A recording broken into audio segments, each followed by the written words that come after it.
Hi, welcome back channel, TrainStation2. Already lucky you get first in the fourth competition as well, and here we're going to spend all the coins as well. So started late as usual, about 11 hours late for this time round, but of course with the good number of EP hit start, 160 EPs, as well as the others is 30 EPs each. So all this makes a huge difference and propels ourselves up to chart 220. So having unlocked the 100 EP jobs make a huge difference. But again, I believe some of you may have faced the same problem, which is Pixel forcing us to do epic train jobs, which I really hated a lot because it is so ridiculous that they keep on asking us to do epic trains jobs, which we don't have any epic trains at all. Again, it's about choice. If you have to legendary trains, you can actually complete 100 EP jobs in an hour. But likewise, you are stuck because they force us, be it the 100 EP job or the 60 EP job, both with the epic trains requirement, which of course we don't have. And when we do the replace and as well the watching a video for the replacement, both turns out to be epic again. So you gotta wait for a long period of time. I can't remember how many hours before we can do the replacement again. Otherwise, you're gonna spend like 20 gems to replace the job, which is totally unfair. So I'm definitely not doing that. I'm really lucky. Initial phase, I've been saving, like I said, lots of the event keys. We managed to claim both legendaries, be it the 1000 event coin or the 4000 event keys legendary. So this actually gives me an edge over the rest who doesn't have legendary or both legendary trains. So with that, quite lucky, as I said, but not so for the union trains. I couldn't unlock any of the union items, unfortunately, so I'm not really helping a lot in the union play, unfortunately, this round. Stuck with 3 of the requirements of the same union materials, but we do not have that, so it is a bit painful. I don't know why the programming works that way. Pixel is a bit rigid in that manner. They should have fixated that if you don't have that type of trains, they do not ask you to do those kind of jobs, or not to have such tough requirements for the union exchange. So for me to exchange for a tiny quantity of the union items, I knew it's a huge amount. For example, the ratio could be like 300 of the non-union items to exchange for 30 union items. So that's how ridiculous it is in terms of the exchange rate. So definitely not a plus in terms of encouraging union plays for sure. So this is really sometimes not a very good design by Pixel in this way.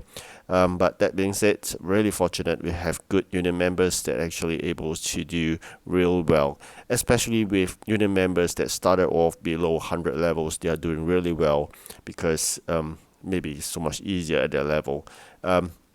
The other thing I'm going to mention is while we try our best to do a lot of production of the union items, we are stuck with warehouse full. So that's really a common problem here.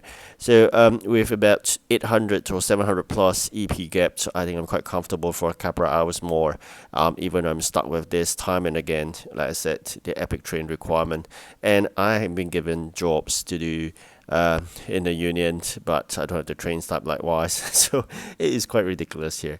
So the other one I mentioned is having a very different exchange rate that probably people of lower levels experience. So as you progress further, you feel that the pressure of exchanging is so difficult. So warehouse spaces, as mentioned, common problem really.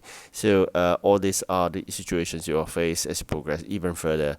So for now, and yes, this is the other one that's really painful.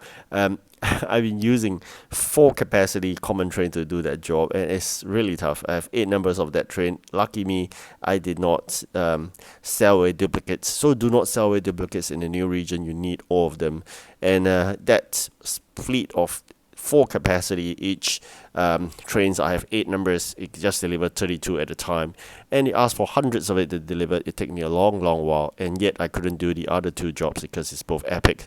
And this how the frustration worked out. So I'm really fortunate. Like I said earlier, we have done all the 160 EPs really fast. Otherwise, we'll be losing this big time. But instead, we're winning with a huge gap, all thanks to the 160 EP, almost, I would say, every 2 hours. So that being said, definitely working hard to get this delivered for 35 EP and very small amount of event keys of 20 right now. You'll go down further, 15 and 10 probably, as you progress further into the game, especially when you're 100% complete. So do remember to check out your goal in every single region, collect them because it's really precious. For me, I'm going to do this to collect the flour from the flour factory because it's a requirement. Again, definitely we can use the logic center, but sometimes it has a certain quantity only. So do remember to collect gold, as I said, is important because you need to increase the capacity of the trains. Alright, so we won first, and you got 350. You're going to spend 50 on the coins. And that's sold out. Oh my god. So the remaining I'm going to put it in the pots itself. So as you can see, if competition goes for just this, doesn't really make a big deal of a competition after you getting that 1000 event coin legendary train, right? Right. So thank you so much for watching. Do like and subscribe. Enjoy the game. Enjoy your time. Goodbye.